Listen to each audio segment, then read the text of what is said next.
예, 시간이 다 된 관계로 제2부 종합학술대회를 시작하도록 하겠습니다. 예, 제2부 종합학술대회는 세 가지 분야로 되어 있습니다. 그래서 첫 번째 분야 감염병 대응 전략, 두 번째 현장 경험 공유, 그리고 마지막으로 여행의학 세 분야로 준비가 되어 있는데요. 그 첫 번째 감염병 대응 전략에 대해서 저희 정통영 위기대응 총괄과장님께서 진행해 주시겠습니다. 예, 박수로 맞아주시기 바랍니다.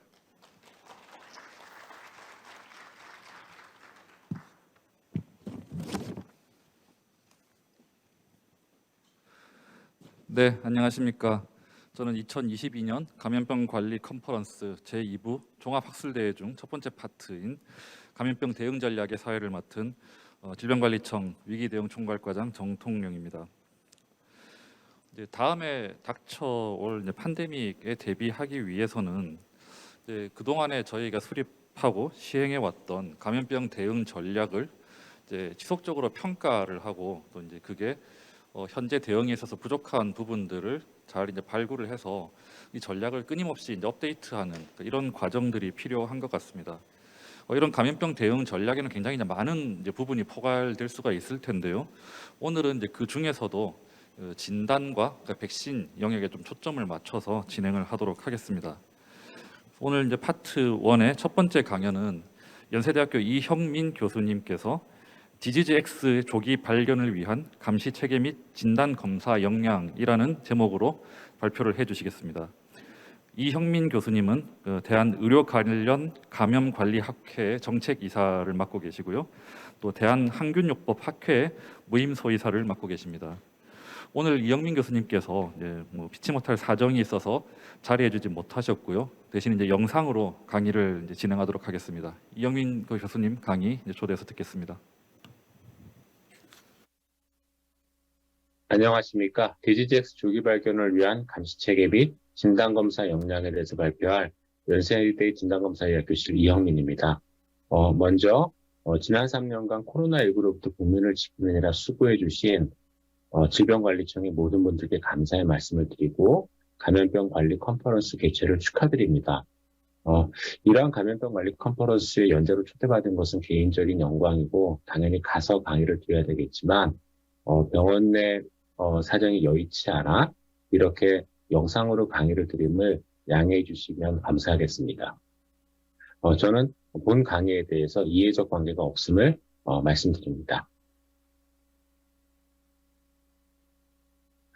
현재 코로나19는 2022년 11월 말을 기준으로 했을 때 전 세계적으로 이와 같이 대략 한 8번에서 9번 정도의 유행을 겪었으며 우리나라의 경우는 작은 유행까지 합쳐서 지금 이제 7차 유행에 들어가 있는 상황입니다. 전 세계적으로 6억 4천만 명 정도의 감염자를 발생시켰고 그중에 660만 명이 사망함으로써 1.03%의 치명률을 나타내었고 우리나라는 2,600만 명 정도가 감염되고 그중에 3만 명 정도가 사망함으로써 0.11% 정도의 치명률을 나타냈습니다.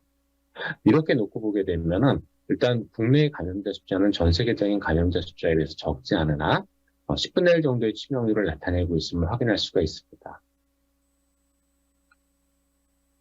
국내 코로나19에 대한 성적은 치명률만 낮은 것이 아니라 단위 인구당 사망자 숫자도 매우 낮은 것을 확인할 수가 있습니다. 2022년 11월 말을 기준으로 했을 때 한국의 코로나19 발생 숫자는 대략 한 2,500만 명 정도로 전 세계 6위 정도의 발생 규모입니다. 그럼에도 불구하고 단위 인구 100만 명당 사망자 숫자는 전 세계에서 단위 인구 500만 명인 국가 중에서 가장 많은 사망자를 보였던 페루의 100만 명당 6,370명에 비해서 월등히 적은 555명. 지금은 이거보다 사망도가 조금 더 증가해서 600명 정도의 규모를 보여주고 있지만 그렇다 하더라도 페루의 10분의 1 정도의 단위 인구당 사망률을 보여주고 있으며 미국의 사망자 숫자와 비교해서도 거의 한 6분의 1 정도로 매우 적은 그런 사망자 숫자를 보고 있습니다. 그래서 한국의 코로나19에 대한 성적을 봤을 때 특징적인 것들을 몇 가지 저희가 요약을 한다면 일단 감염자의 규모는 전 세계적으로도 매우 많은 편이지만 감염된 사람의 치명률은 전 세계 평균의 10분의 1 정도 수준이고 그리고 단위 인구당 사망자의 숫자도 전 세계에서 가장 많은 국가나 미국에 비하면 대략 한 6분의 1에서 10분의 1 정도 규모로 치명률과 치명자의 규모 모두 감염 규모에 비해서 월등히 적다는 것을 확인할 수가 있습니다. 이런 것은 몇 가지 이유가 있는데요.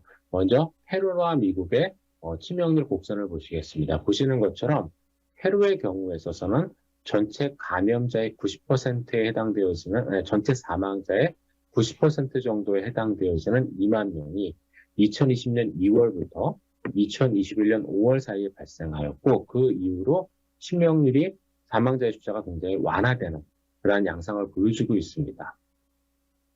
미국 역시 전체 사망자의 10%, 90%에 해당되어지는 100만 명이 2020년 2월부터 2022년 3월 사이에 발생하였고 그 이후부터는 사망자의 숫자가 적어지는 것을 확인할 수가 있습니다.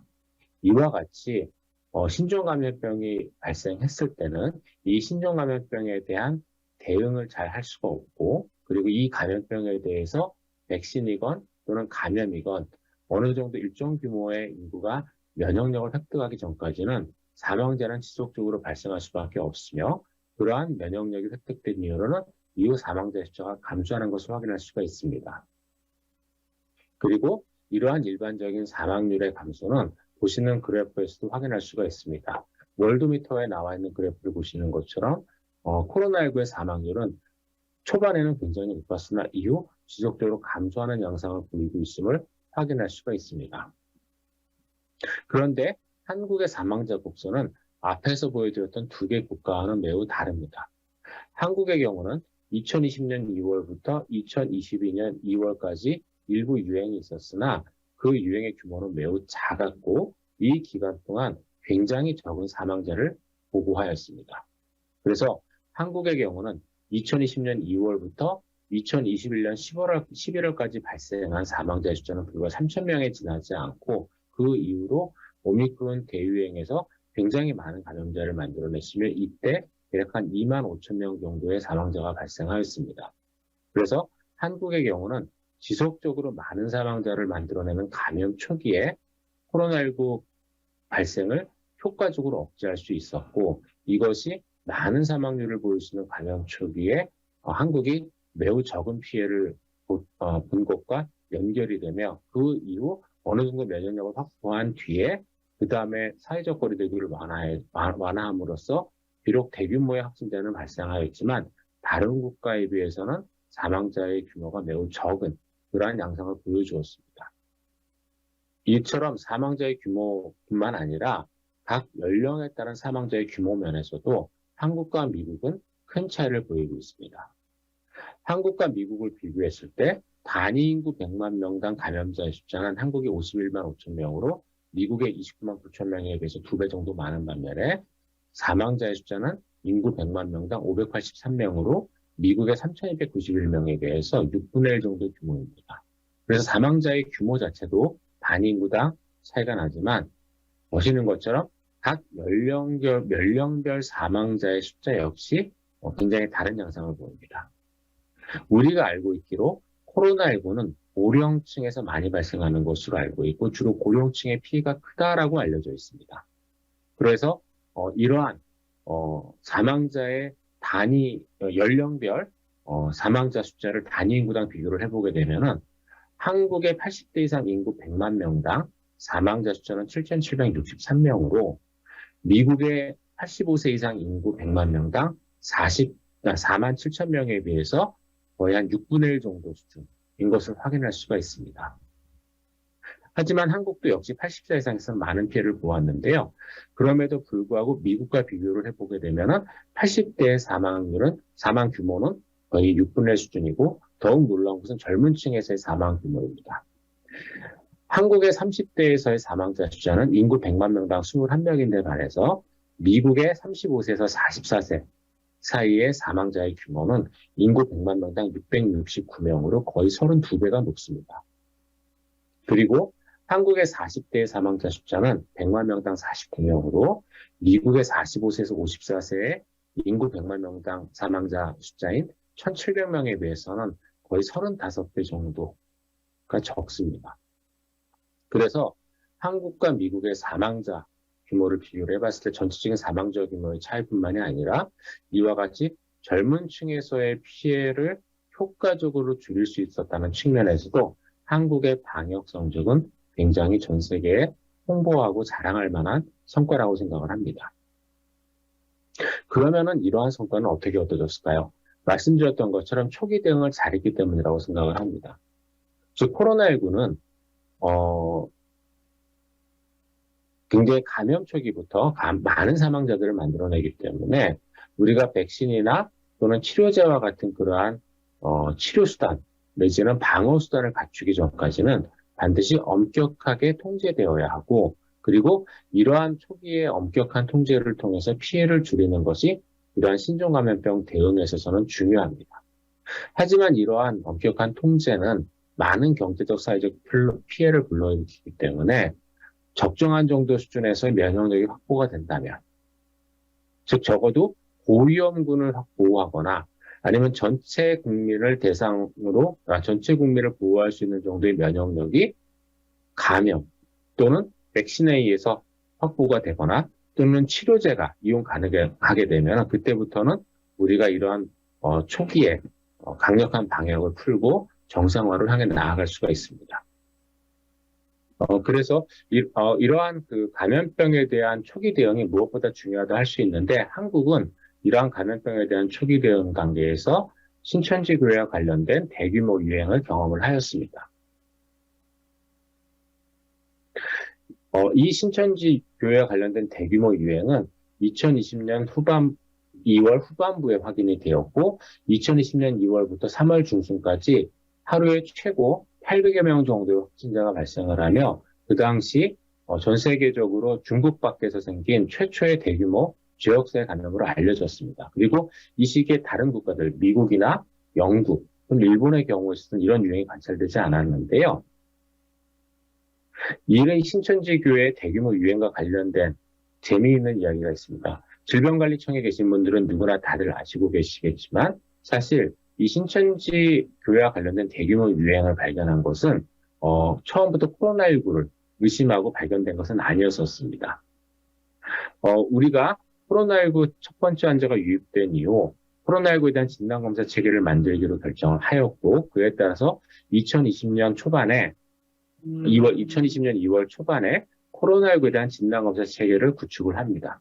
그리고 이후 2주 정도 의심되어지는 환자들을 검사를 했지만 코로나19 확진자를 찾아낼 수 없었습니다.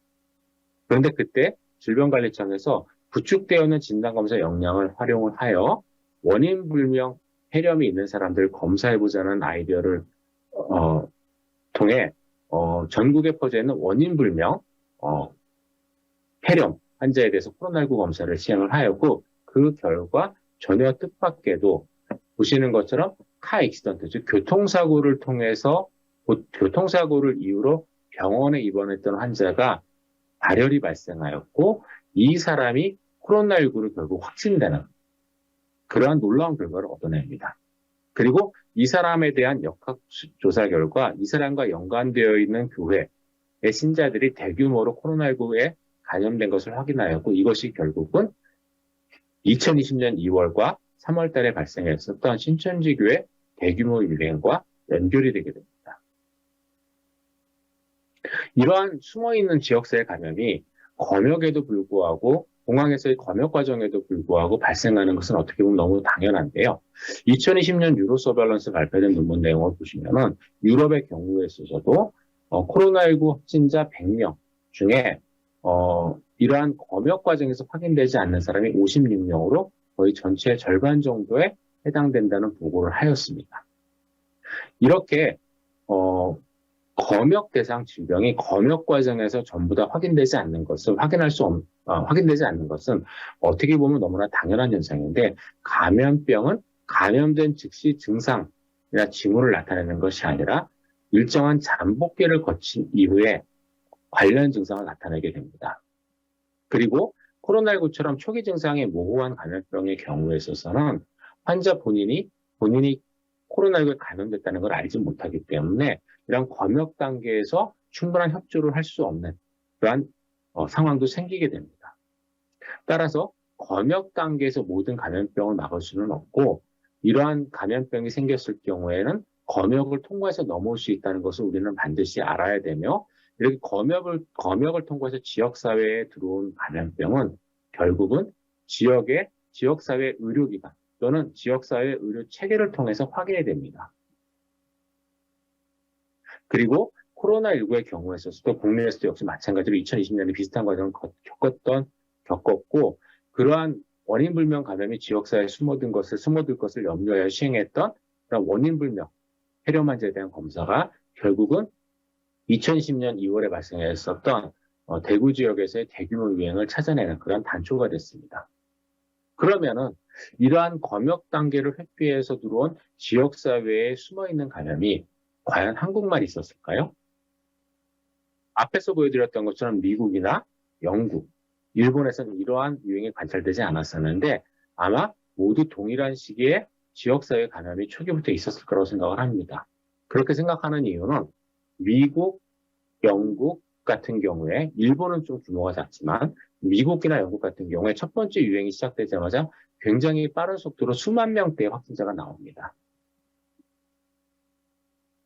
이것은 이미 그 이전에 상당한 규모의 지역사회 감염자가 있었을 것을 시사하기 때문에 이러한 지역사회 안에서의 숨어있는 감염을 어떻게 초기에 효과적으로 대응하느냐가 코로나19와 같은 신종감염병에 대응하는 데 있어서는 무엇보다 중요합니다. 그래서 우리의 생각보다도 이런 코로나19는 굉장히 전 세계적으로 보다 더 빨리, 보다 더 넓게 확산이 되었고 그리고 이 단계에서 검역 과정에서 확인되지 않고 지역사회로 유입된 코로나19 감염은 결국은 확인하지 못한, 즉 숨어있는 지역사회에서의 초기에 유행을 불러일으키며 그리고 이러한 유행은 저희가 어떤 수준을 벗어나게 되면 그 다음부터는 굉장히 컨트롤이 어렵기 때문에 락다운을 가거나 하는 수밖에 없습니다. 그래서 앞에서 보여드렸던 것처럼 우리가 원인불명의 감염을 인식하고 그에 대해서 이 감염이 신종감염병과 연결되어 있음을 의심하는 것이 무엇보다도 중요하다고 할 수가 있습니다. 그래서 이제 이렇게 저희가 이제 신종감염병 대응에 있어서 초기 대응이 중요하다는 것을 말씀을 드렸는데요. 이러한 초기 대응에서 무엇보다 중요한 축 중에 하나는 진단검사입니다. 물론 진단검사라는 것도 결국은 역학과 그 다음에 치료 내지는 격리의 도움을 받아야 의미가 있는 것이기 때문에 이 세 가지를 축으로 하는 3T 정책은 이 세 가지 중에 무엇이 하나 빠지면 어떤 것이라도 하나라도 빠지게 되면은 성립될 수가 없습니다. 하지만 진단검사 역시 이러한 3T 근간을 이루는 축이기 때문에 이러한 진단검사 전략과 진단검사 역량을 갖추는 것이 이러한 신종감염병에 대응에 있어서 무엇보다 중요하다고 할 수가 있습니다. 그래서 저희가 이렇게 감염병에 대해서 어떻게 대응할지에 대한 전략을 짜야 되는데요. 중요한 것은 모든 감염병에 대응할 수 있는 다이그노스틱 스트래티지는 존재하지 않는다는 점입니다. 즉 각각의 감염병은 각각의 특성을 갖고 있기 때문에 이러한 감염병에 대응할 수 있는 방법은 여러 가지일 수밖에는 없고 그리고 진단검사 또한 여러 조합에 의해서 여러 가지 방법들이 사용되어지기 때문에 이러한 다이그노스틱 스트래티지는 반드시 전문가의 리스크 어세스먼트를 기반으로 이루어져야 됩니다. 그렇다 하더라도 우리가 다이그노스틱 스트래티지를 만들 때 고려해야 되는 사항들이 몇 가지가 있는데요. 첫 번째는 언제부터 이런 검사를 시행할 것인가. 두 번째는 어떠한 방법의 검사를 수행을 할 것인가. 어떤 검체를 사용할 것인가. 그리고 검사 역량이 어느 정도로 필요할 것이면 누구를 검사할 것인가. 그리고 시간이 지남에 따라 이런 여러 가지 감염병과 관련되어 있는 환경들이 변하게 되는데 그러한 변화에 맞물려서 진단검사법은 어떻게 바뀌어야 되는 것인가와 같은 전략들을 고민을 해야 됩니다. 먼저 첫 번째 검사법에 대한 것을 말씀드리겠습니다. 코로나19의 진단검사법에 대해서 많은 논란이 있었습니다. 초기부터 항체검사법, 그다음에 분자진단법, 그리고 항원검사법이 필요하다, 필요하지 않다. 언제부터 쓸 수 있다, 쓸 수 없다 말들이 많았었는데 일단 중요한 것은 가장 극초기의 대응은 분자진단법에 의존할 수밖에 없다는 것입니다. 그 이유는 이러한 여러 가지 검사법들 중에서 분자진단법이 가장 민감도나 특이도가 높고 그 다음에 무증상 환자를 찾아낼 수 있으며, 그리고 이러한 검사법을 설정하는데, 즉 만들어내는데 걸리는 시간이 짧습니다. 분자진단법은 해당 병원체의 홀지넘 시퀀스만 확인이 된다면 수일에서 수주 정도면 검사법의 확립이 가능합니다. 반면에 면역검사법은 제대로 된 항원이나 항체를 발현시키고 이런 검사법을 만들어내기까지는 수주에서 수개월 또는 1년 정도까지의 기간이 소요가 되며, 이 두 가지 검사법은 또한 민감도와 특이도에 있어서, 그리고 이러한 진단 시기에 있어서 약점을 갖고 있기 때문에 초기에 엄격한 대응은 당연히 분자진단법을 기반으로 이루어져야 됩니다. 그리고 중요한 것은 검체의 종류를 어떻게 결정하느냐입니다. 우리가 코로나19를 통해서 경험하였듯이 각각의 검사법에 따른 민감도의 차이도 있지만 각각의 검체에 따른 민감도의 차이도 역시 존재를 합니다. 그래서 어떠한 검체를 써서 어떠한 검사법으로 정확하게 검사하는지가 굉장히 중요합니다. 그리고 이런 것들이 중요한 이유는 저희가 이런 그래프에서 확인할 수가 있는데요. 사실 코로나19 대응에 있어서 가장 중요하게 첨예하게 대응했던 이슈 중에 하나가 항원검사법을 과연 써야 되냐 말아야 되냐입니다. RDT는 많은 양의 바이러스를 배출하는 환자를 진단할 수가 있기 때문에 감염력이 높은 환자를 진단할 수 있다는 장점은 있지만, 이런 RDT 자체의 검사법의 한계 때문에 분명히 40에서 60% 정도 환자는 우리가 놓칠 수가 있습니다. 그리고 RDT가 놓치는 40에서 60%는 하이 CT 값, 즉 low viral antigen, 낮은 바이러스 항원을 배출하는 사람들이 될 텐데요. 이렇게 RDT에서 폴스 네거티브에 해당되어지는 사람은 크게 두 종류로 나뉩니다. 하나는 프리심토마틱 페이지에 해당되는 사람이고, 또 다른 하나는 레이트 페이지에 해당되는 사람입니다. 코로나19의 경우에 있어서는 프리심토마틱 페이지에서 RDT 네거티브인 사람이 RDT 포지티브로 전환될 때까지, 그러니까 PCR 양성이면서 RDT 네거티브인 사람이 RDT 포지티브로 전환될 때까지 3일의 시간이 소요가 됐었습니다. 그리고 이 3일 동안 이 사람은 본인이 진단검사 음성이라는 믿음을 갖고 여러 만남을 함으로써 슈퍼 스프레더가 될 수 있는 기회가 굉장히 많았었습니다. 강남의 유흥업소에서 관련되어진 코로나19 확진이 이런 식으로 주로 이루어진 것으로 알고 있습니다.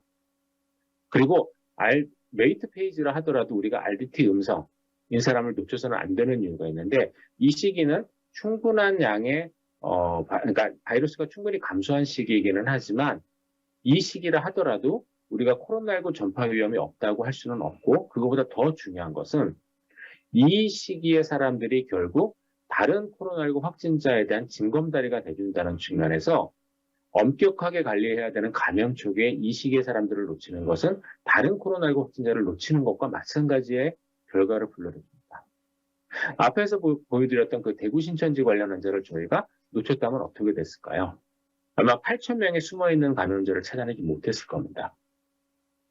그러한 일들이 벌어질 수가 있기 때문에 RDT 검사와 같은 이러한 검사는 분명히 감염 초기에 엄격한 관리가 필요한 시기에는 사용되어서는 안 됩니다. 그래서 감염 초기에는 하이 몰레큘러 테스팅 커패시티를 구축을 해야 되고, 이런 것들을 기반으로 진단은 몰레큘러 테스팅을 기반으로 하되, 매스 스크리닝의 경우에 있어서는 초기 대응에 성공을 하면은 비교적 낮은 프리밸런스를 장기간 유지할 수가 있기 때문에 풀링 테스트의 유용성이 커지게 됩니다. 그래서 이런 풀링 테스트를 적극적으로 활용하는 것이 중요하며, 항체 검사를 통한 시로 프리밸런스와 몰레큘러 프리밸런스를 정기적으로 비교를 해서 놓치는 감염자가 있지 않은지를 계속 확인을 해야 됩니다. 그래서 이런 식의 진단검사 전략을 사용을 하는 것이 중요하고, 하지만 이런 분자진단 역량을 확보하지 못했을 경우에는 어쩔 수 없이 항원검사를 쓰되, 이때는 항원검사의 초기, 즉 프리심토마틱 페이지에서의 놓치는 것들을 고려해서 굉장히 보다 더 강화된 컨테인먼트 폴리시를 적용을 해줘야지만 분자진단을 적용하는 것과 비슷한, 내지는 분자진단보다는 떨어지더라도 어느 정도의 방역이라는 것을 우리가 확인할 수가 있습니다. 박영이라는 것을 시행할 수가 있습니다. 그렇지 않고 항원검사와 분자진단검사의 정책, 방역 정책을 동일하게 유지하는 경우는 이와 같이 놓치는 폴스 네거티브 환자들에 의한 지역사회 감염은 지속적으로 확산될 수밖에 없고, 방역은 더 이상 유지될 수가 없습니다. 그래서 보시는 것처럼 한국의 경우에 있어서는 극초기 대응에 잘 성공함으로써 제한되어져 있는 분자진단 역량을 지속적으로 쭉 유지를 하고 이 역량을 통해서 백신 접종이 끝나고 그다음에 모든 성인 그룹에 대한 그 예방 접종이 완료될 때까지 코로나19 확진자의 발생을 비교적 효과적으로 억제할 수 있었습니다. 그래서 이와 같은 초기 대응이 무엇보다 중요하다고 볼 수가 있고 그 다음에는 이러한 진단 역량이 확보됐을 때 누구를 검사할지를 결정을 해야 됩니다.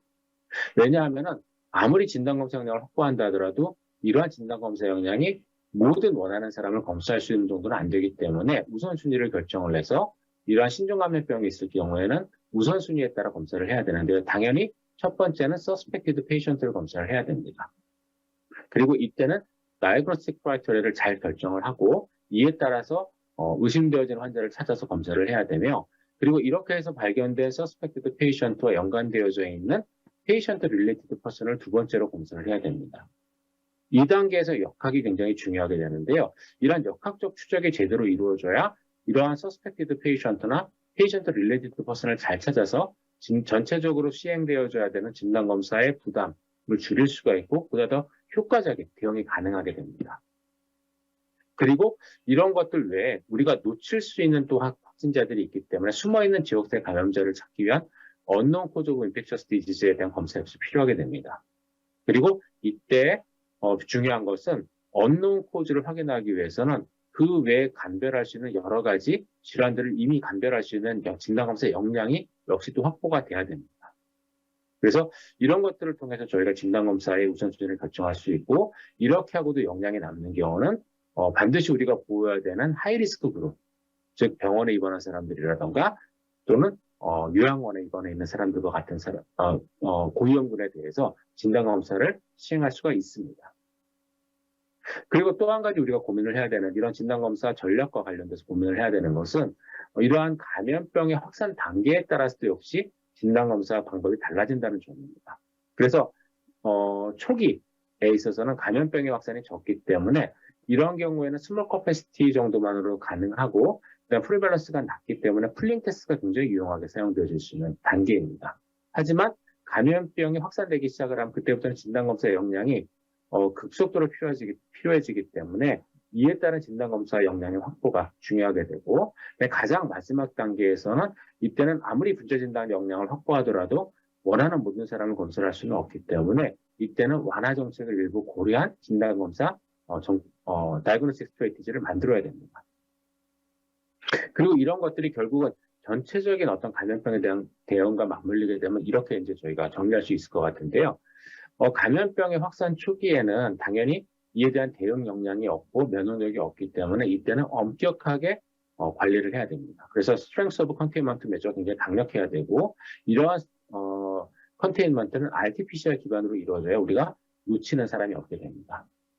그리고 이제 백신을 주기 시작하면서부터 이러한 컨테인먼트는 조금씩 약화가 되는데 이러한 백신이 완전히 끝나기까지는 그래도 어느 정도 강력한 방역을 유지를 해야 되기 때문에 이때까지는 반드시 RT-PCR 역량을 기반으로 한 방역을 지속적으로 수행을 하되 백신이 끝나면 그때부터는 이제 방역을 충분히 완화를 하게 되고 그때부터는 전체적인 감염자가 늘어나기 때문에 RT-PCR로는 이러한 검사 역량을 모두 감당할 수가 없습니다. 그래서 RT-PCR은 고위험군 위주로 집중을 하되 이 고위험군은 고위험군 위주로 집중을 할 때는 반드시 예방책이 있는, 즉 치료 방법이 있거나 또는 예방 방법이 있어야만 되고 이런 경우에는 우리가 RT-PCR을 고위험군 위주로 집중을 하고 그 다음에 나머지의 신종감염병 감염자의 경우에 있어서는 RDT를 기반으로 한 방역 정책을 고려할 수가 있습니다.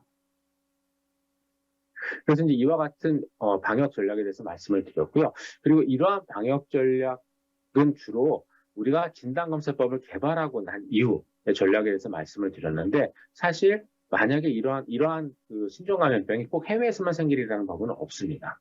그래서 이러한 신종감염병이 국내에서 생겼을 경우 그리고 해외에서 인지되지 못한 신종감염병이 국내에 유입되어서 유행하기 시작했을 경우에는 신종감염병을 확인하기 위한 검사 역량도 필요하게 됩니다. 그리고 이러한 검사 역량이야말로 질병관리청이 확보해야 되는 검사 역량이라고 생각을 합니다.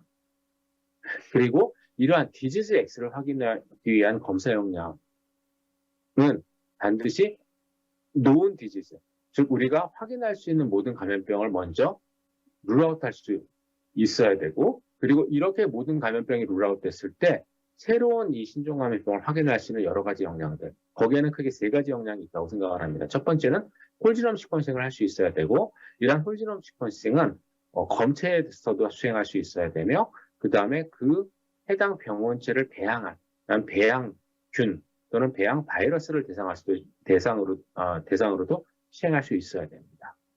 그리고 이렇게 확인한 디지즈 X를 증균을 해야 됩니다. 왜냐하면은 우리가 이런 디지즈 X가 유행을 하게 되면은 이에 대한 진단검사 체계나 여러 가지 연구들이 필요하게 되는데, 그런 것들을 위해서라도 해당 병원체의 증균 방법은 무엇보다 중요합니다.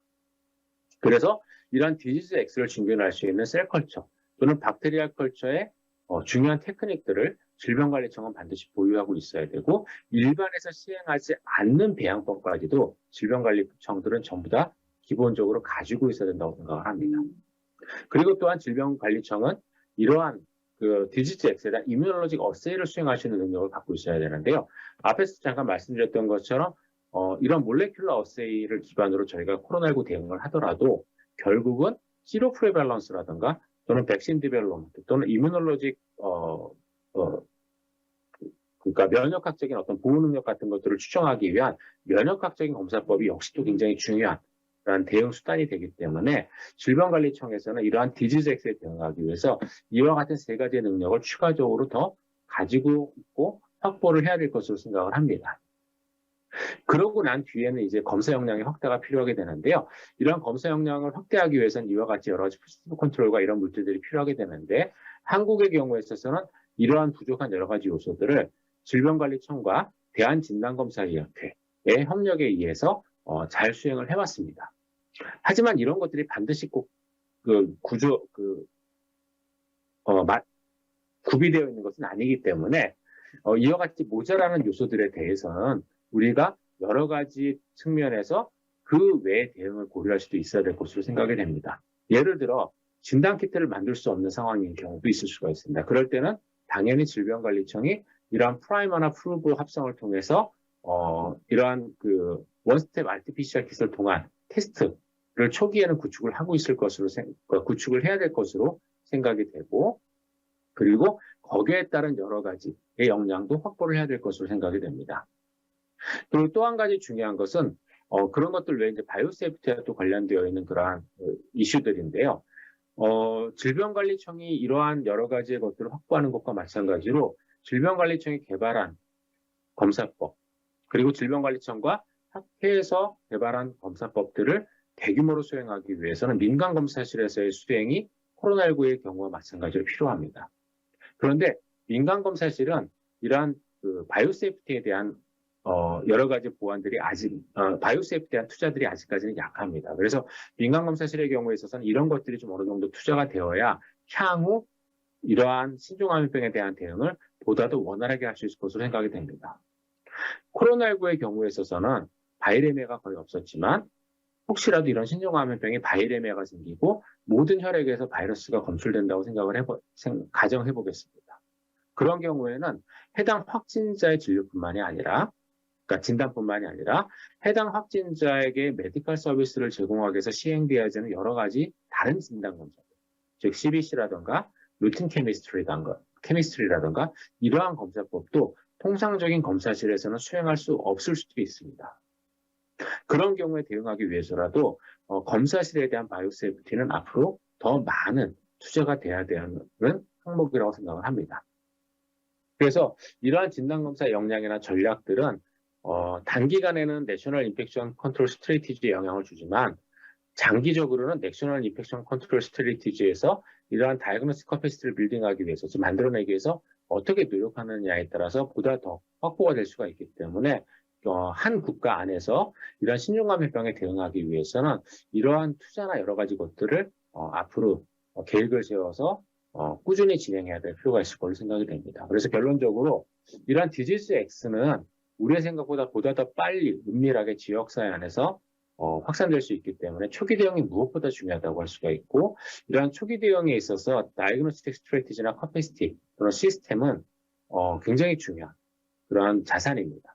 그리고 이런 것들을 하기 위해서는 저희가 여러 가지 것들을 미리 구비할 것들은 구비를 해야 되고, 그 다음에 말씀드렸던 것처럼 질병관리청의 경우에 있어서는 여기서 말씀드린 세 가지 외에 추가적으로 세 가지의 역량들, 즉 홀지넘 시퀀싱을 위한 역량, 그 다음에 배양을 위한 역량, 그 다음에 마지막으로 배양을 위한 역량과 그 다음에 마지막으로 이런 것들을 활용을 해서 여러 가지 진단검사법들을 어떻게 만들지, 그리고 거기에 대한 어떻게 할지에 대한 역량들을 갖추어야 된다고 생각을 합니다. 그리고 그런 것들 외에 여러 가지 이제 이런 키트들을 만들지 못하는 경우도 있을 수가 있기 때문에 그런 경우에 대해서 어떻게 대응할지에 대한 것들도 충분히 앞으로는 이제 고려가 돼야 될 것으로 생각을 합니다. 예, 이상으로 부족한 강의를 마치겠습니다. 경청해 주셔서 감사합니다.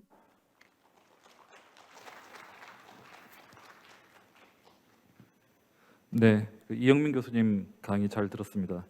이영민 교수님께서는 한국의 이제 코로나19 대응의 특징과 성과를 좀 간단히 요약해 주셨고요.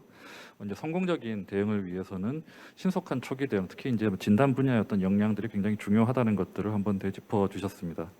또 여러 진단법의 또 장단점들, 그리고 향후 이제 대응 전략 수립은 이제 리스크에 기반해서 이제 이루어져야 되고, 그에 따라서 이제 적절한 어떤 전략과 이제 진단 방법을 사용할 수 있어야 된다라고도 이제 말씀해 주셨고요. 이제 디지즈 X를 확인을 위한 어떤 역량들을 우리가 이제 갖춰 나갈 필요가 있고, 이제 나타날 수 있는 여러 이제 상황들, 이제 조건별로 이런 문제점들을 지적을 해주시고, 이에 따라서 이제 저희가 갖추어야 될 역량과 또 질병관리청에 있어서 또 이제 준비해야 될 어떤 이런 부분들까지도 잘 짚어주신 것 같습니다. 다음으로는 이제 두 번째 강연으로 넘어가겠습니다.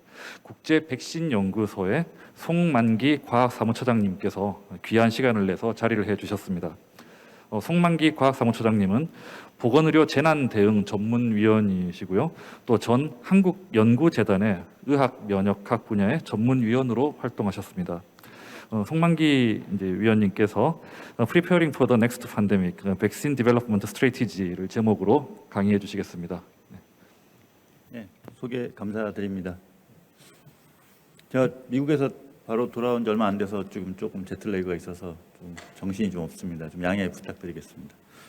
자, 오늘 말씀드릴 내용은 이번 이런 코로나라든지 이런 팬데믹 상황에서 백신 개발, 특히 이제 우리나라 같은 경우에 어떻게 이제 주로 백신 개발이 되었는지, 특히 이제 국제 백신 연구소에서 했던 일들 위주로 좀 말씀을 드리고, 현재 우리나라도 백신을 개발한 백신 개발에 성공한 나라 중에 하나인데, 향후에는 이러한 개발 대응 전략이 어떻게 돼야 되고, 그리고 또 하나 이제 중요한 문제 중에 하나가 백신의 불균등한 보급, 이런 것들도 지금 글로벌에서 큰 문제가 되고 있습니다. 그래서 그러한 것들을 해결하기 위해서 우리나라는 그 중에 어떤 역할을 하고 있는지, 그런 실질적으로 현재 하고 있는 일들 위주로 해서 말씀을 드리도록 하겠습니다. 실제로 이제 이번 코로나가 2020년에 이제 팬데믹으로 선언되고 나서 저희 국제 백신 연구소에서는 자체적인 백신 개발은 하지 말고 백신 개발을 하고자 하는 어떤 기업이나 연구소, 이런 곳에 같이 이제 지원하고 공동 개발하는 그런 전략으로 저희가 초기에 전략을 만들어서 백신 개발에 꼭 필요한 여러 가지 효능 분석이라든지 그런 전임상 시험, 그리고 임상에 대한 어떤 이런 것들, 어떤 것들이 필요한지 이런 걸 준비하고 좀 같이 이제 제공하는 그런 역할을 많이 수행을 하였습니다. 그래서 저희 이제 국제 백신 연구소에서 실험실에서 하는 일들인데, 코로나19에 대해서는 처음으로 저희가 하기 시작한 게 백신 효능 평가 시스템을 구축하기 시작했습니다. 이게 아무래도 이제 상당히 많은 곳에서 코로나에 대해서 백신 효능 평가 시스템이 구축이 제대로 안 돼 있어서 개발에 큰 차질이 예상돼서 저희는 바로 이제 그걸 하기 시작했고요. 그리고 이제 클리니컬 샘플 어널리시스를 했습니다. 그리고 또 하나 이제 초기 개발에 전임상 시험도 필요하기 때문에 여러 가지 다양한 동물 모델을 저희 구축을 했고, 또 하나가 이러한 효능 분석에 있어서는 WHO 국제 표준 혈청 제작이 필수적인데, 그러한 것들을 저희는 그 WHO와 같이 작업을 했습니다. 그래서 그런 것도 국제 표준 물질을 만들고 그리고 이제 그걸 통해서 국가 표준 물질도 만들어서 실제로 효능 분석할 때는 그러한 물질들이 필요하기 때문에 저희는 질병청과 그러한 일들을 함께 작업을 했습니다. 그래서 성공적으로 이러한 일들을 마치고 실제로 백신 개발할 때 전임상 및 효능 분석에 저희가 활용을 했습니다. 그래서 사실은 이러한 항체를 측정한다거나 또 살아있는 바이러스를 이용해서 중화항체를 측정하는 것들이 사실 상당히 간단한 어세이고 처음에 코로나가 발생했을 때 국내에 있는 상당히 많은 연구소나 학교에서 이런 어세이를 세팅하고 수행을 하였습니다. 하지만 상당히 많은 실제 임상 분석을 위해서는 상당히 이제 갖춰야 될 것들이 많이 있는데요. 국내 대부분의 이제 이런 연구소에서는 실험용으로는 상당히 잘들 갖추고 어세이 정확도라든지 이런 걸 많이 하고 있었지만 그 임상 분석용으로는 어세이 시스템을 갖추고 있지 못했습니다. 그래서 처음에 국내 기업들이 상당히 많은 곳에 이제 이러한 것들 의뢰를 하려고 했을 때 SOP라든지 그리고 실제로 Qualified and Assay 이런 것들에 대한 부족해서 초기에 이거를 분석을 할 수가 없었습니다. 그래서 사실 이게 기업이나 백신 개발하는 기업이나 이런 곳에서는 상당히 익숙한 개념인데 코로나가 처음에 상황이 발생했을 때 이러한 것들에 대한 어세이 퀄리피케이션이 국내에서는 거의 한 군데서도 준비가 되어 있지 않았습니다. 특히 이제 중화 분석 같은 경우에는 그런 게 특히나 더 안 돼 있었고요. 그리고 우리나라 식약처에서 그 GCLP라고 Good Clinical Laboratory Practice, GCP라든지 이제 그런 게 여러 가지 이제 기준이 있는데 GLP라든지 임상 분석을 위해서는 GCLP 허가를 받아야 된다는 것을 몇 년 전부터 좀 시행을 하고 있었습니다. 2019년부터 경우로 제가 알고 있는데 그래서 이제 임상 분석을 하기 위해서는 그 실험실이 GCLP 30를 받아야 되는 상황까지도 저희가 되어 있었고 그래서 제가 이제 식약처에 문의를 했습니다. 이 중화 분석을 위해서는 BSL-3를 사용할 수밖에 없는데 지금 현재 우리나라의 BSL-3의 GCLP 허가를 받은 곳이 거의 없는 것으로 알고 있는데 코로나 같은 경우에도 GCLP 승인을 받아야 되냐? 제가 이제 문의를 했는데 다행히 이제 이런 것들이 워낙 이제 급하게 돌아가기 때문에 코로나 같은 경우에는 어느 정도 면제를 하는 조건으로 임상 분석이 조건이 승인이 났습니다. 어쨌든 이런 거를 하기 위해서는 상당히 많은 준비가 필요합니다.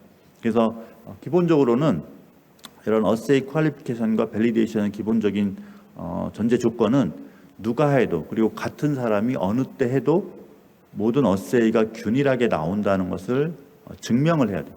그냥 뭐 그렇게 된다고 이렇게 말로 하는 게 아니고 그렇게 된다는 것을 모든 실험 조건 수십 번에 반복된 실험과 그리고 서류로서 우리가 가지고 있는 것들이 증명을 해야 되고 그거를 언제든지 식약처라든지 WHO나 이런 EMA 레귤레토리 기관에 제출할 수 있도록 다 서류가 완벽하게 갖춰져야 됩니다. 그래서 보통 이제 통상적으로 임상 1, 2상까지는 어세이 퀄리피케이션 정도까지면 됩니다.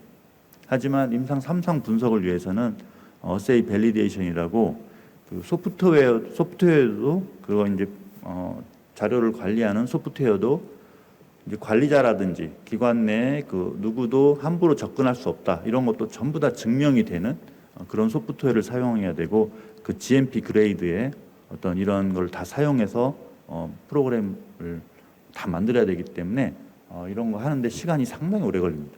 저희는 이제 이런 것들을 이제 코로나에 대해서 이제 처음에 이제 세피에서 이런 일들을 다 했고 인터내셔널 센트럴 랩 이제 전 세계 6개 실험실을 운영하면서 임상 분석에 대한 그런 것들을 운영했기 때문에 저희는 세피에 요청을 했습니다. 처음에는 저희가 이런 밸리데이션 된 어세이를 쉐어할 수 있느냐 요청을 했는데 세피에서는 그 어세이 시스템을 민간 기관에서 만들었기 때문에 센트럴 랩 내에서는 쉐어가 가능하지만 그 랩 안에 들어있지 않은 그룹에는 쉐어할 수 없다라는 저희가 답변을 받고 2021년부터 초부터 밸리데이션 작업을 시작했습니다. 그래서 저희가 세피에서 이런 SOP나 이런 프로토콜은 받지 못했고 2페이지 정도의 썸머리만 줄 수 있다 그래서 그걸 받고 이제 그 WHO 가이드라든지 여러 가지 가이드를 기준으로 해서 그 코로나에 대한 밸리데이션 작업을 시작했고, 이러한 그 어세이 퀄리피케이션과 밸리데이션은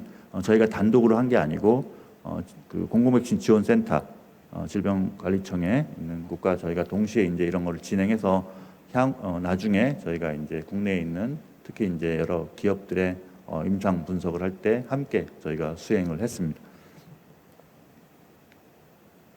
그래서 그리고 이제 또 하나가 이제 수도 바이러스 같은 경우에도 여러 가지 다양한 이제 바이러스에 대한 분석이 필요하기 때문에 저희가 렌티 바이러스나 VSV 시스템을 통해서 퀄리파이된 수도 바이러스 시스템도 갖춰서 임상 분석에 활용을 했습니다. 그래서 이러한 것들이 그 당시에 이제 처음 개발을 할 때 너무나 이제 당연하게 이런 것들은 될 거라고 기업들이 생각을 하고 있다가 처음에 이제 개발을 시작하면서 임상을 할 때 국내에 사실은 제대로 된 곳이 하나도 없어서 처음 개발할 때 거의 모든 기업이 다 저희 국제백신연구소에 문의를 해왔었고 초기에는 저희가 거의 전적으로 다 분석을 담당했었습니다. 그러다 이제 그 질병관리청하고 같이 이제 두 곳에서 임상 분석을 수행을 했습니다. 그래서 이러한 것들에 대해서 저희가 그 FRNT나 어세이 시스템 그리고 이제 이런 것들을 다 실험실에서 저희가 분석 수행을 했고요. 그리고 이제 여러 그 기관들과 공동 연구 및 분석 시스템을 저희가 제공을 했습니다. 또 하나가 이제 그 국제 표준 물질의 제작이었는데, 사실 이 국제 표준 물질은 그 코릴레이터 프로텍션, 그 사실 이제 백신 개발에 있어서 가장 중요한 이제 면역 지표를 개발하면서 필수적인 물질이고, 그 또 하나 임상 분석을 할 때는 이 물질이 반드시 들어가야 됩니다. 그래서 이게 이제 그 자처럼 어떤 표준이 되는 물질이 들어가고 그걸 통해서 임상 분석이 제대로 되는지에 대한 검증을 할 수 있기 때문에 이걸 반드시 해야 되는데, 그 WHO에서 주로 이 일을 수행하고 있습니다. WHO 인터내셔널 스탠다드 머티리얼, 미국은 물론 이제 자국의 이제 스탠다드를 사용하게 되지만 전 세계적으로 보면은 가장 많이 사용되는 것이 바로 이제 국제 표준 물질인데요. 사실 이것도 이제 그 세피가 이제 펀딩을 주로 해서 영국에 있는 NIBSC라는 국가기관에서 WHO 표준 물질의 약 90%를 제작하는 걸 담당하고 있습니다. 저희는 그 메르스 같은 경우에 제가 이제 세피 펀드를 받아서 국내에 있는 환자들의 혈청을 수집해서 국내 환자 혈청을 이용해서 그 국제 표준 물질을 만들었습니다. 그래서 이제 메르스 같은 경우에는 WHO 국제 표준 혈청이 국내에 있는 환자 4분으로부터 채집된 걸 이용해서 전 세계 7개 랩에서 중화 및 그 혈청 바인딩 엔티바디를 분석함으로써 2020년 10월 달에 저희가 메르스 국제 표준 혈청을 만들었었거든요. 그때 영국 NIBS에 만들었었는데, 그때 같은 그룹과 전 세계 20개 이상의 랩이 참여해서 NIBS 주도해서 WHO 국제 표준 혈청을 만들었습니다. 이게 왜 중요했냐면, 이게 있어야 나중에 그 임상 분석을 할 때 저희가 스탠다드로 쓸 수가 있습니다. 왜냐하면 어세이 할 때마다 이게 다 값이 다르게 나오기 때문에 어떤 이 보정값을 넣을 수 있는 게 필요하기 때문에 국제 표준 혈청을 반드시 이제 필요로 했고, 이걸 가지고 또 국가 표준 혈청을 만들 때 또 저희가 값을 비교하면서 만들 수가 있습니다. 그래서 모든 어세이에는 이 표준 물질이 들어가기 때문에 대량으로 양이 많이 필요합니다. 그래서 이것도 질병관리청에서 지원을 해줘서 저희가 함께 이러한 것들을 만들 수 있었습니다. 그래서 이러한 일들이 다 돼서 저희가 이제 상당히 많은 국내 기업, 특히 이제 그 SK 바이오사이언스의 그 임상 3상 분석을 저희가 이제 가장 중요한 이 중화 분석을 저희가 할 수 있었고요. 그리고 그 분석은 저희가 질병관리청 공공백신 개발 지원센터와 반반씩 나누어서 이를 수행을 하였고, 올해 이제 6월 말에 성공적으로 우리나라에서 승인까지 이어지게 되었습니다.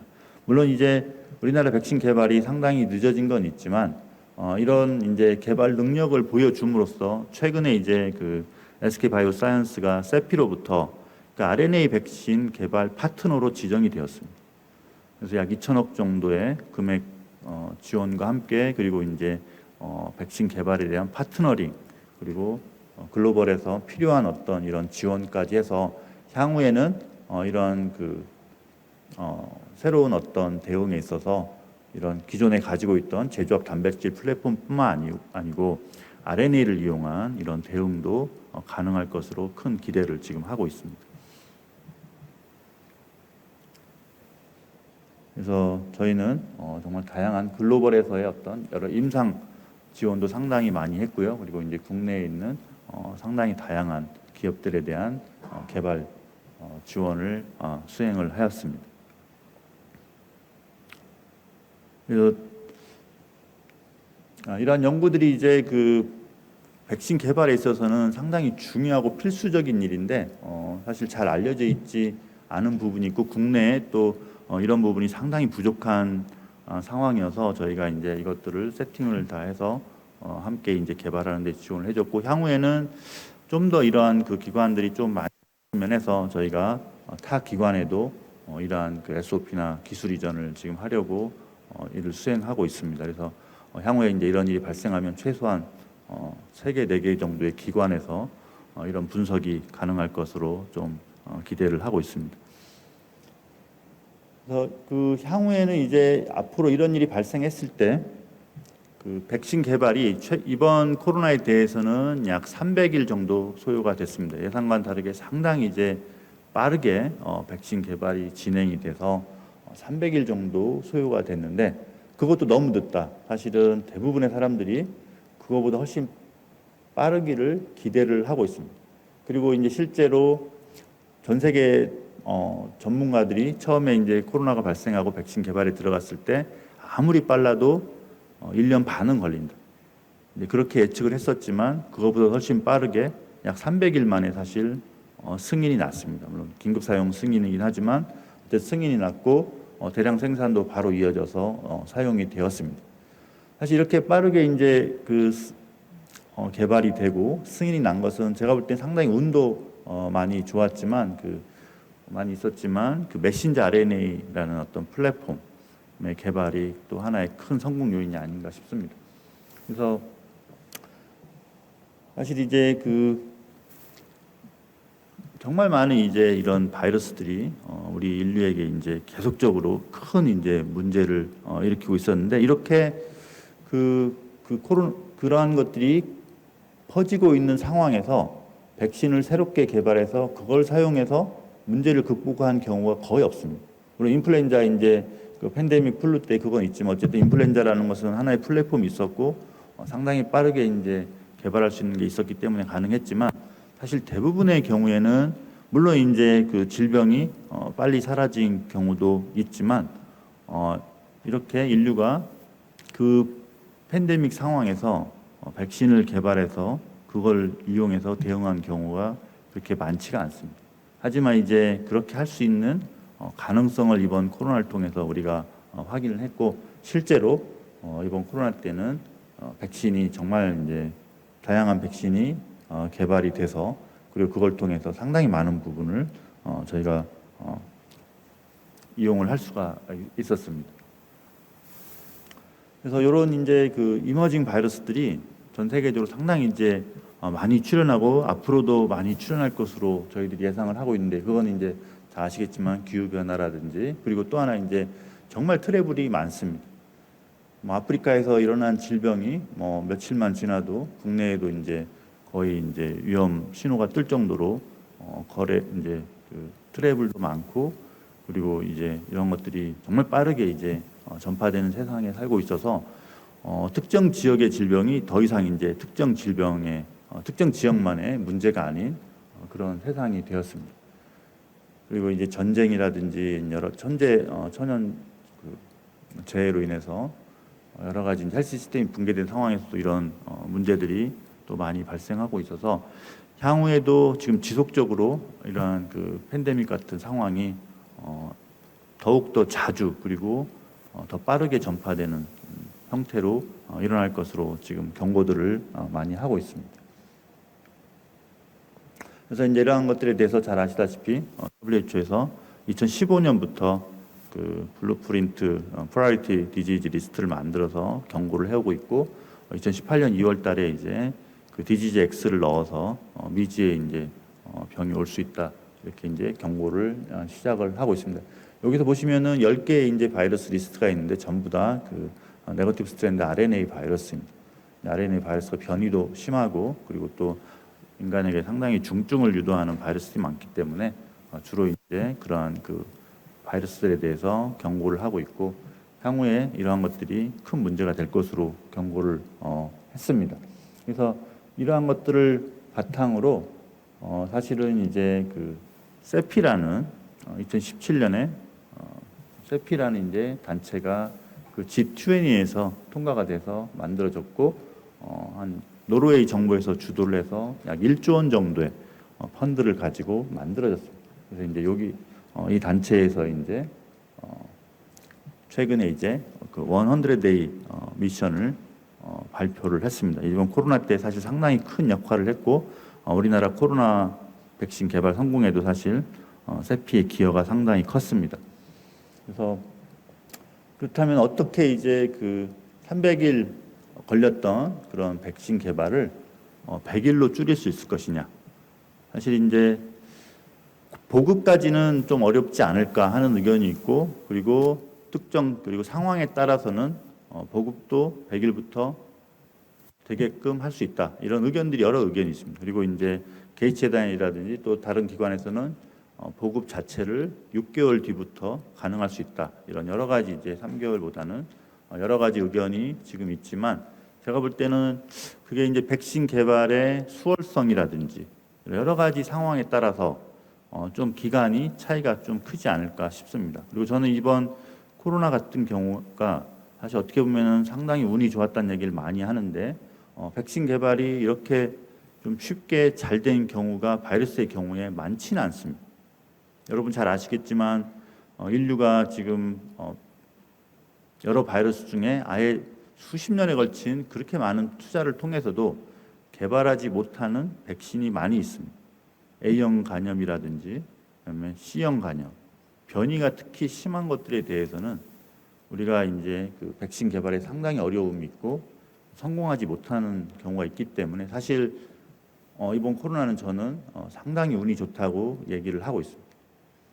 그리고 또 하나 운이 좋았던 게 물론 이제 플랫폼에 따라서 효능이 상당히 다르긴 하지만 대부분의 플랫폼이 다 안전하고 효능이 꽤 괜찮았습니다.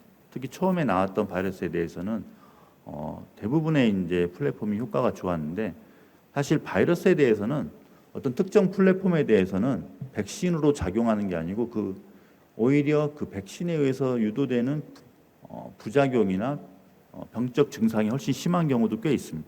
여러분 잘 아시는 홍역이라든지 RSV 같은 경우에 그 사백신 같은 경우에는 백신으로서 효능을 나타내는 게 아니고 오히려 백신을 맞음으로써 나중에 그 초기에 이제 사백신 형태입니다. 지금 개발돼 사용되는 게 아니고 어떤 형태냐에 따라서는 오히려 그 백신을 맞았을 때 훨씬 더 병이 더 악화되는 그런 경우가 있을 수가 있습니다.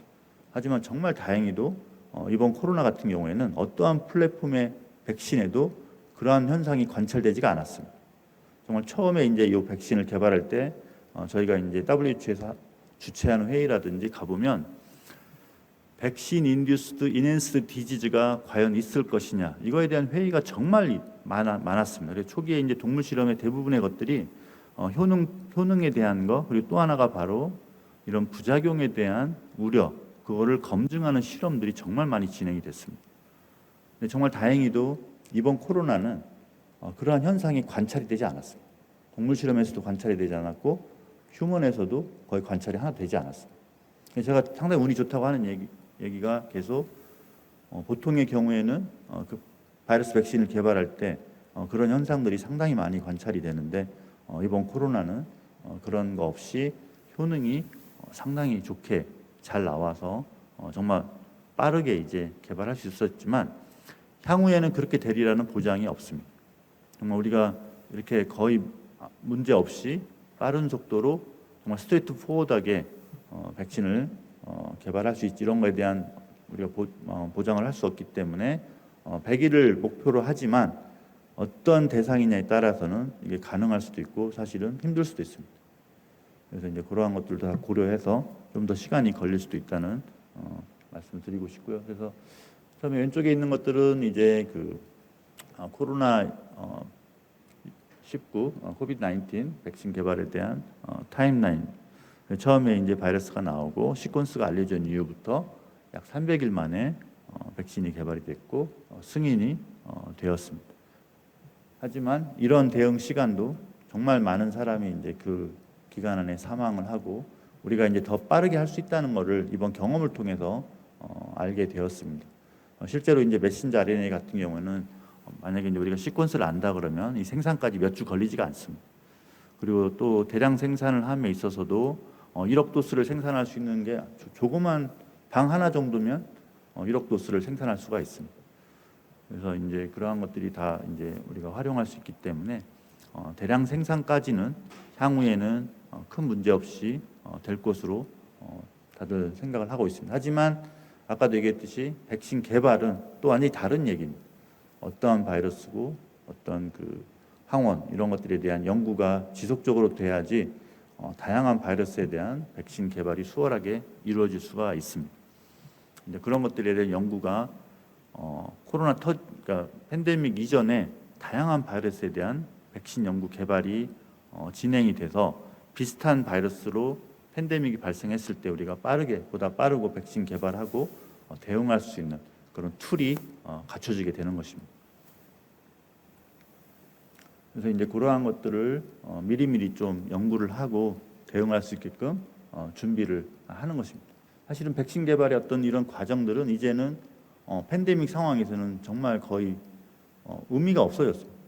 사실 제가 이제 며칠 전에 미국에 있는 학회에 갔지만 그 학회에서는 메신저 RNA라든지 이런 툴은 전혀 언급이 되지도 않는 전통적인 방식의 백신 개발이 필요한 그런 이제 학회였는데 이런 팬데믹 상황에 있어서는 이런 전통적인 백신 개발 과정은 거의 완전히 무시가 됩니다. 이게 이제 다양한 플랫폼을 이용해서 여러 가지 이제 백신 개발을 함에 있어서 임상 시험도 다 면제가 되고 그리고 이런 플랫폼이 이제 빠르게 이제 개발되고 생산될 수 있기 때문에 기존의 어떤 개발 방식과는 상당히 다르게 이제 활용이 되고 그래서 이제 최근에 어떤 이런 그 팬데믹 그리고 이제 이머징 바이러스에 대해서는 기존의 백신 개발과는 툴이 상당히 다른 제조합 바이러스나 RNA, DNA 등이 시도가 되어 왔습니다. 그리고 또 하나 이번 코로나에서도 저희가 하나 확인된 게 뭐가 있냐면 그 사실 임상 시험을 통해서 이 시간이 상당히 많이 소요가 되는데 드디어 코로나에서도 임상 시험 면제가 나왔습니다. 여러분 잘 아시다시피 그 인플루엔자 독감 백신 개발은 해마다 항원이 바뀌지만 임상 시험은 면제가 되고 있습니다. 그러니까 해마다 항원이 바뀌는데 그 바뀐 항원에 대해서 임상을 하게 되면 제때 공급을 할 수가 없습니다. 그래서 여러분 매년 맞고 있는 독감 백신의 경우에는 임상 시험이 면제가 됩니다. 수십 년 동안 똑같은 플랫폼을 이용해서 개발을 했기 때문에 사용을 했기 때문에 안전성 및 이런 것들이 증명이 돼서 임상 시험을 따로 할 필요가 없습니다. 그래서 이번 그 코로나 같은 경우에도 이번 그 파이저나 모더나의 BA.4/5 오리지널과의 그 이가 백신의 경우에는 미국에서 처음에 이 회사들이 오리지널과 BA.1으로 제출했습니다. 임상 시험을 한 BA.1을 제출했는데 미국 식약처나 이런 곳 정부에서 그거 필요 없고 BA.4/5를 가져와라. 동물 실험밖에 안 했는데 그게 상관없다. 이걸로 가져와서 제출해라. 그래서 이 BA.4/5에 대한 동물 실험을 제출해서 그걸 가지고 승인을 해줬습니다. 그래서 이 정도로 이제 빠르게 어떤 이런 승인까지도 이어지기 때문에 향후에는 이런 전략이 특히 이제 메신저 RNA 같은 경우에는 정말 최소한의 임상 시험만 가지고도 급한 경우에는 승인이 나지 않을까 좀 생각들을 하고 있습니다. 그래서 상황이 상당히 많이 변하고 있다 이렇게 말씀드리고요. 그리고 또 하나가 이제 이건 간단하게 언급하자면 그 백신의 이제 불공평한 보급이 큰 문제가 되고 있어서 글로벌에서 좀 이제 빠른 공급, 특히 이제 로우 앤 미들 인컴 컨트리에서 빠른 보급을 위해서 우리나라에서 WHO와 함께 그 글로벌 트레이닝 허브 바이오 매뉴팩처링, 그러니까 이제 저소득 국가에서도 백신을 생산할 수 있게끔 이제 해주는 그런 노력의 일환입니다. 그래서 먼저 트레이닝을 통해서 이제 저희가 이 사람들을 생산할 수 있게끔 해주는 긴 과정 중에 먼저 트레이닝하자. 그래서 실제로 이제 우리나라가 복지부에서 트레이닝 프로그램을 만들어서 시행을 하고 있습니다. 그래서 이제 그 백신올로지 코스라든지 그리고 GXP 코스 이런 것들 실제로 이제 우리나라가 올해부터 시작을 해서 트레이닝을 하고 있습니다. 향후에 이제 이런 것들이 된다고 하면 글로벌에서 저소득 국가에서도 자체적으로 백신을 만들고 생산할 수 있어서 향후에 이제 이런 팬데믹이 왔을 때도 보다 빠르고 신속하게 대응할 수 있을 것으로 기대하고 있습니다. 이상 발표 마치도록 하겠습니다. 감사합니다.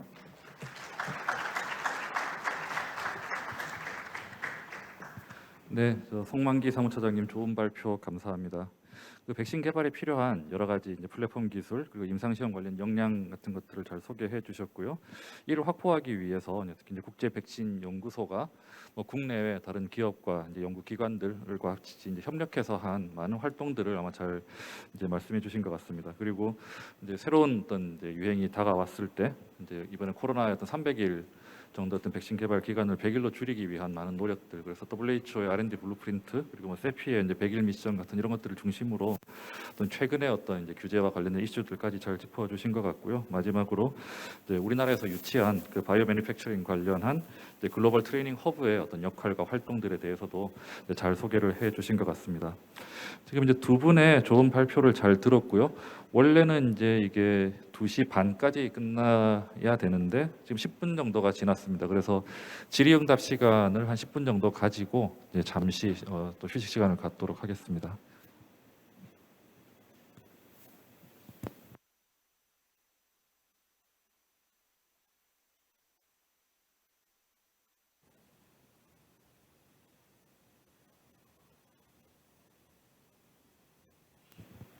아마 지금 온라인으로 몇 가지 이제 질의가 이제 입수가 된 것 같은데요. 제가 확인을 해서 좀 소개를 드리도록 하겠습니다.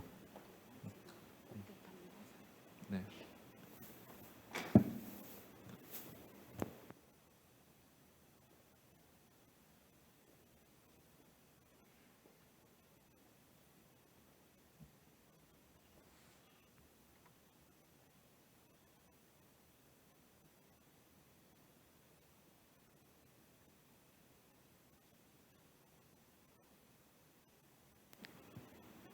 네, 몇 가지 질문이 있는데요. 네, 이제 먼저 첫 번째 질문입니다. 송만기 이제 사무처장님께 대한 드리는 질문이고요. 세피의 이제 정보 공유가 이제 제한적이었다라고 이제 말씀을 하시고 있고요. 이제 그런 점들을 고려했을 때 실제 백신 개발 단계에서 정보 공유가 좀 더 활발했다면 코로나 백신 개발이 더 이제 가속화될 수 있지 않았느냐라는 이제 생각이십니다. 그래서 앞으로 이제 이런 측면에서 백신 분야에서 국제 협력이 나아가야 될 이제 방향에 대해서 생각하시는 부분들에 말씀을 부탁드립니다. 아주 좋은 질문 감사드리고요. 그 이번에 이제 저희도 이제 그런 코로나에 대한 여러 가지 대응을 하면서 느낀 게 뭐냐면 그 여러 가지 어떤 기존의 어떤 그 규제에 대한 어떤 이런 것들이 특히 이제 뭐 규제기관의 규제가 아니고 그 외에 그런 뭐 IP 이슈라든지 이런 것들이 또 상당히 좀 문제가 됐었던 겁니다. 왜냐하면 이번에 세피에서 쉐어를 못했던 이유도 그 프로토콜 자체를 넥셀리스라는 민간 기업에서 만들어서 IP 이슈가 있어서 쉐어하기 어렵다. 이런 저희가 답변을 받았었거든요. 근데 그런 것뿐만 아니고 그 또 하나 느꼈던 게 그 표준물, 그러니까 그 대조 백신. 사실 그 대조 백신을 확보하는 것도 정말 이번에 큰 어려움이 있었고 후발 주자들이 백신 개발을 함에 있어서 그걸 확보 못해서 정말 어려운 길을 가야 되는 상황들이 많이 나왔습니다. 근데 제가 볼 때는 그런 것들을 국제기구나 여러 곳에서 정말 많은 노력은 했지만 민간을 통제할 수 없는 여러 가지 때문에 큰 어려움을 겪었습니다. 그래서 이번에 저는 그거를 이렇게 옆에서 보면서 향후에는 이러한 것들에 대한 어떤 해결책이 좀 정말 정부 간의 어떤 회의나 아니면 국제기구 이런 걸 통해서 좀 더 수월하게 됐으면 훨씬 더 다양한 많은 백신이 좀 더 수월하게 개발될 수 있지 않았을까 하는 좀 아쉬움을 제가 중간에 하면서 많이 들었었거든요. 그래서 좀 더 역할이나 역량이 좀 더 강화돼서 그런 부분에 대한 어떤 그 좀 문제 해결이 좀 신속하게 좀 됐으면 하는 바람이 사실 상당히 있습니다. 네, 답변 감사드립니다. 일단 이제 온라인 질문을 하나 들었으니까요. 혹시 이제 현장에 계시는 분들 중에 우리 송만기 사무처장님께 뭐 질문하실 분이 있으면 뭐 손을 들어주시기 바랍니다.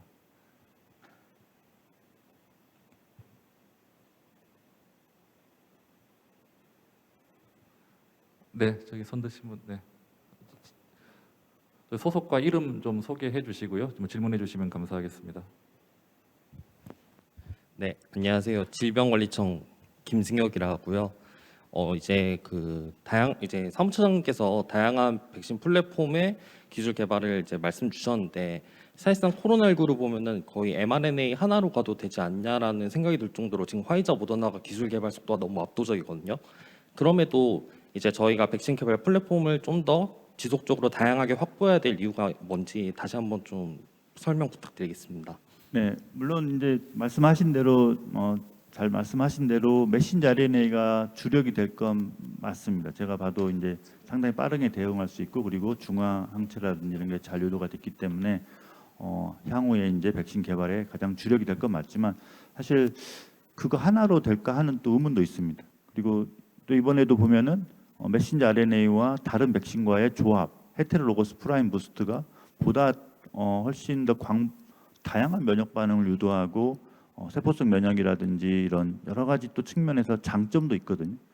그래서 다른 것들도 어떤 그 장점들이 또 나름 있고 그리고 또 한 가지가 메신저 RNA에 대한 부작용이 또 꽤 있는 사람들 아니면은 또 이런 것들은 또 우리가 어느 정도는 또 해줘야 되는 문제들이 있기 때문에 그래서 메신저 RNA가 주가 되고 이게 이제 주력이 되는 건 맞지만 다른 플랫폼들도 장점이 있는 것들, 뭐 제조합 단백질이나 좋은 애주번트를 쓴 것들 중에 이런 것들도 어느 정도 개발 속도는 늦을 수 있겠지만 사용을 맞고 싶어하고 접종하고 싶어하고 또 나름의 효용성이 있습니다. 그리고 면역 반응이라는 게 어떤 하나의 플랫폼을 했을 때 상당히 그 잘 안 됐을 경우에 정말 큰 문제가 발생할 수 있거든요.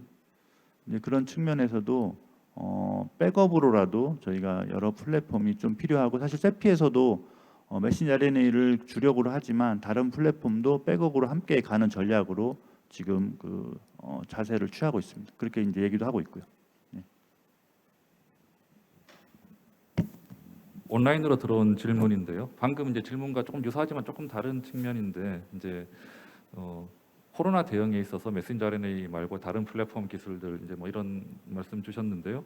이제 코로나로 인해서 이제 여러 가지 또 뭐 새로운 이제 뭐 백신 플랫폼이 나타나기도 하고 했는데, 그러니까 이런 것들이 계기로 이제 다른 감염병들에 있어서 대응하기 위한 백신 플랫폼들이 더 이제 다양해지고 더 효과적인 대응이 가능할 것인지에 대한 질문입니다. 네, 정말 좋은 질문이신데요. 일단 메신저 RNA를 이용한 백신 개발이 정말 많이 이루어지고 있습니다. 그리고 또 하나가 이번에 그 면역 증강제, 좋은 면역 증강제로 증명된 것들을 이용한 제조합 백신 개발도 아주 활발하게 이루어지고 있습니다. 그래서 이번 코로나를 통해서 검증된 여러 플랫폼을 이용한 백신 개발이 정말 다양하고 아주 빠르게 좀 진행들이 되고 있습니다. 아마 조만간에 그 결과들을 좀 실제 상황에서, 실제 현실에서 좀 볼 수 있을 것 같습니다. 네, 그렇게 많이 좀 진행이 되고 있습니다. 네, 온라인 세 번째 질문이고요. 네. 뉴스에서 보면 임상 3상의 통과가 백신 개발 절차에 매우 이제 중요한 의미를 갖는 것 같은데 이 임상 3상이 가지는 의미가 어떤 것인지가 궁금하다라는 질문을 주셨습니다. 사실 임상 1, 2상을 통해서는 임상 1상은 특히 이제 안전성을 주로 보는 것이고 2상은 이제 안전성과 뭐 면역원성 이제 이런 걸 본다면 3상에서는 실제 그 대상자 우리가 접종하고자 하는 실제 대상자에서 그리고 다수 상당히 많은 숫자에서 효능 및 안전성을 최종적으로 검증하는 그런 것이라고 볼 수 있습니다. 그래서 3상을 통해서 1, 2상에서는 드러나지 않았던 부작용이나 그리고 효능의 어떤 그런 또 그 문제 이런 것들이 드러날 수 있기 때문에 3상 시험을 반드시 해서 이렇게 검증된 백신을 접종을 하고 있습니다. 그래서 1, 2상에서는 정말 작은 숫자만을 활용하기 때문에 그리고 실제 백신 개발 과정에서 3상 그리고 3상을 넘어선 사상이라고 표현하는데 그 과정에서 드러난 어떤 그 부작용 이런 것도 꽤 많습니다. 그래서 이런 3상은 그리고 이제 워낙 이제 우리가 유전적으로 다양하다 보니까 1, 2상에서 보지 못했던 여러 가지 증상들이 나타나기도 합니다. 그래서 3상을 통해서 어느 정도 검증을 해야 그나마 상당히 많은 대다수에서 안전하고 효능이 있다고 얘기할 수 있기 때문에 3상은 백신 개발에서는 정말 크고 중요한 의미를 가집니다. 네, 시간이 조금 더 남았는데요. 혹시 플로어에서 뭐 추가 질문하실 분 있으시면 한 분 정도만 더 받겠습니다. 네, 저 왼 뒤쪽에 계신 분. 네.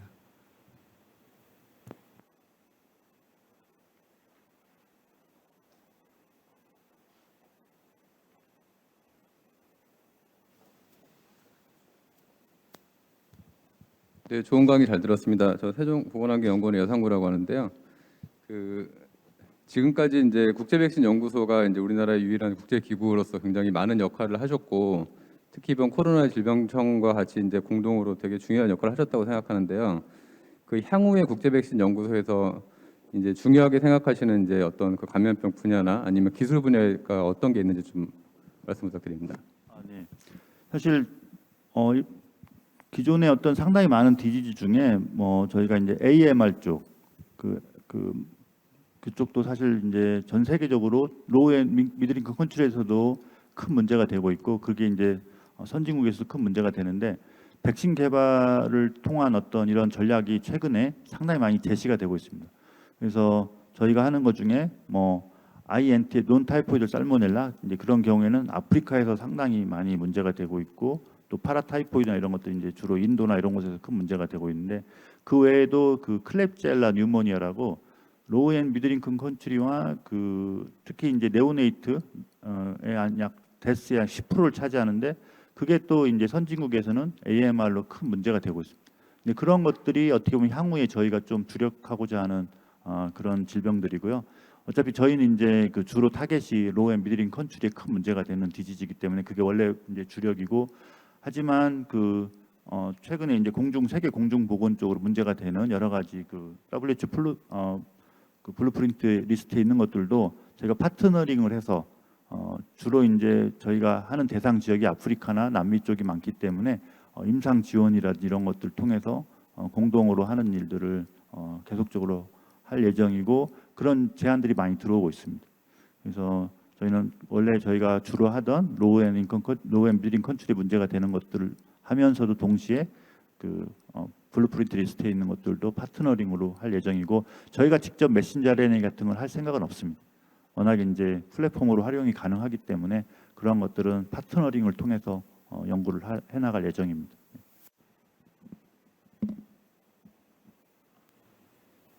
네, 감사합니다. 이제 질문은 이 정도로 이제 마치도록 하겠고요. 오늘 이영민 교수님께서 참석하지 못하셔서 이제 직접 질의응답하실 수 있는 기회가 없었던 것은 좀 아쉽지만 그래도 저희 이제 송만기 사무처장님께서 여러 다양한 질문들에 대해서 굉장히 상세한 답변을 해주시고 또 이제 많은 궁금증을 이제 해소해 주셨다고 생각을 합니다.